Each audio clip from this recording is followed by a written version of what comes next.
President Trump has no understanding of economics and statecraft, that he has damaged the relationship between India and the United States, that he has pushed India closer to Russia and China. Modi is smart. Modi is playing his cards, and he's reminding the US that he has a choice. Look, I don't know why anyone would take anything that Navarro says seriously. This is the guy that is alleged to have made up quotes in a book. This is not Modi's war. This is Putin's war.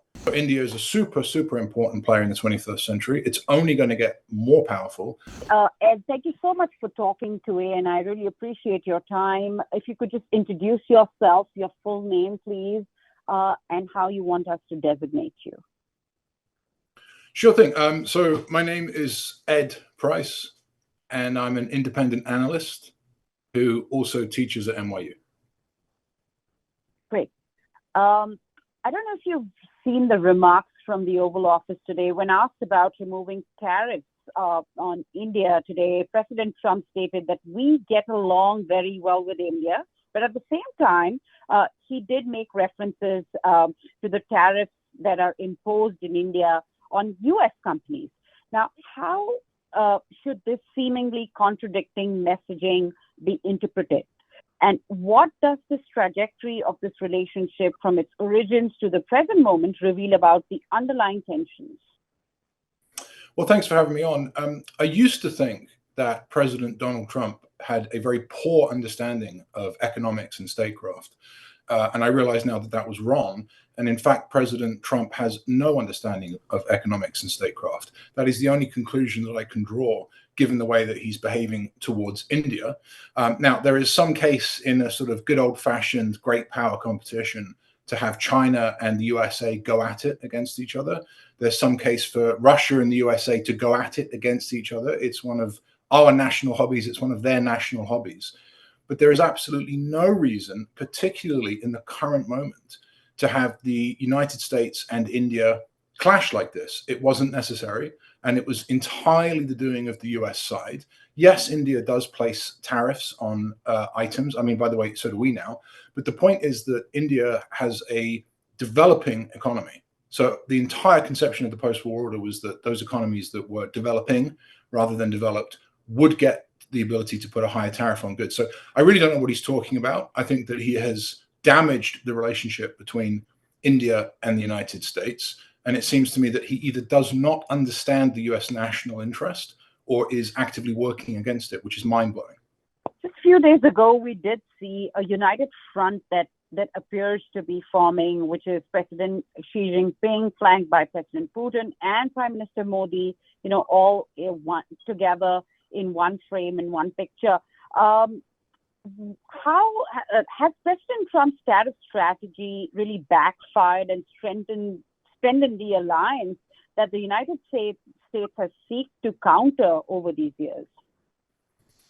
Yes, I don't know that President Donald Trump has sought to counter anyone effectively. He seems to give Vladimir Putin whatever he wants. He doesn't really seem to be able to hold the line in his tariff war with President Xi Jinping. But yes, it does seem that he has pushed India closer to Russia and China. I would just put a little word of warning on that, though. It comes with a health warning, because it is not the case that India, China, and Russia are the best of friends. I mean, this is an outsider speaking. I'm a Westerner and a US citizen. But it's pretty obvious with reference to history, as you just mentioned, that the Chinese and the Russians have a long-term complaint with each other. If I was Moscow, I'd be most worried about Siberia rather than Ukraine, to be honest with you.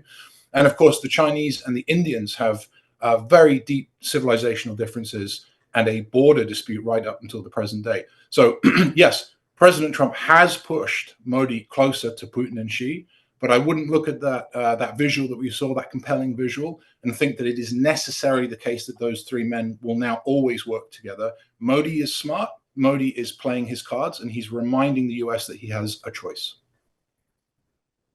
Now, some serious allegations coming in from Jake Sullivan, who has accused Trump of sacrificing India relations to advancing family business interests in Pakistan. To what extent might personal financial considerations be influencing the broader foreign policy decisions by the Trump administration, particularly keeping Pakistan in mind? Well, Jake Sullivan is a partisan political actor, so I won't remark on his views. I'm an independent analyst, but it does seem that the president of the United States has active financial interests. And this is a departure with what's always traditionally been the case, right? Which is that presidents are not supposed to have active financial interests. And I'm afraid to say we'll never know. I mean, it's almost impossible to get to the bottom of what exactly those interests are. We just know that they exist. One example that is pretty well documented at the same time as not being very well documented is this meme coin scam, and these various sort of coins that pop up. People try and buy them, they're pulled out. It's all very shady. So yes, I would say that the president of the United States probably does have some sort of personal active financial interest, which is a departure from the norm. But someone like me from the outside, I have no information. I don't really know what those interests are. Right. Now, if we talk about, some allegations by some Trump loyalists, Peter Navarro, to be precise, he used inflammatory language referencing this war in Ukraine as Modi's war and making derogatory comments. How significantly might such rhetoric damage this bilateral relationship? Well, look, I don't know why anyone would take anything that Navarro says seriously. This is the guy that is alleged to have made up quotes in a book that he wrote, quotes from himself. So again, Navarro is one of these characters that I think is probably a little bit off-piste intellectually as well as in terms of the administration's policy. That said, he has a position of influence. We're talking about him right now, and probably that is something that the Indians will note. By the way, in defense of Modi, this is not Modi's war. This is Putin's war. Putin's war. So it's very strange to me that the United States has an official who is making remarks like that. And let's bring it back to the start of our conversation, if I can. The United States has every interest in making friends, deeper friends with India right now. If I was running US trade policy, which obviously I'm not, but if I was running US trade policy, I would have India tariffs at 0%, not 50. So Navarro, honestly, not someone that I take seriously. Foreign policy experts have warned that pressurizing India to abandon Russia could drive it deeper into the Moscow sphere of influence, because historically this relationship has been that strong. Are we witnessing this prediction materialize through India's increased BRICS engagement alongside with Brazil, who's also been slapped by heavy tariffs? Well, there is no Moscow sphere of influence, and that's Putin's entire problem, right? He's trying to rebuild the old Soviet empire. So there is no Moscow sphere of influence. There is a Chinese sphere of influence, which Russia is a part of right now. Now, if you're asking whether India under Modi is willingly becoming a part of that sphere of influence, which is effectively the Chinese sphere of influence, no. Let's just go back and remember our Indian history to some degree.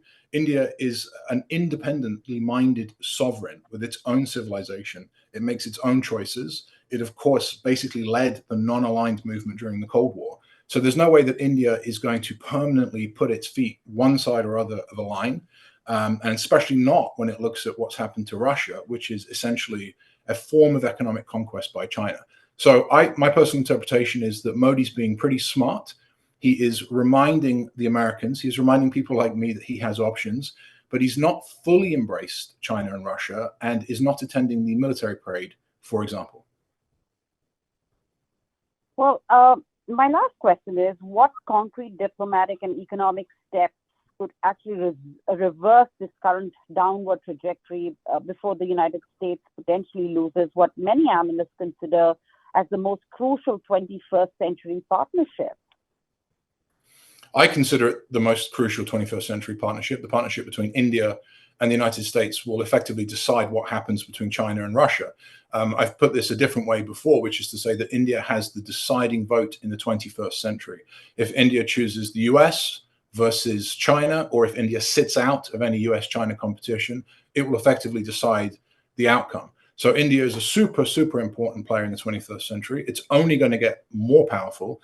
And like I say, I can't for the life of me understand why the president of the United States, in a confrontation with China, in a war, if you think about it, with Russia, would deign to put 50% tariffs on India. So I think the number one thing that we could do of two is remove that 50% tariff and get it down to something far more reasonable. I suggest 0%. And the second thing we can do is apologize.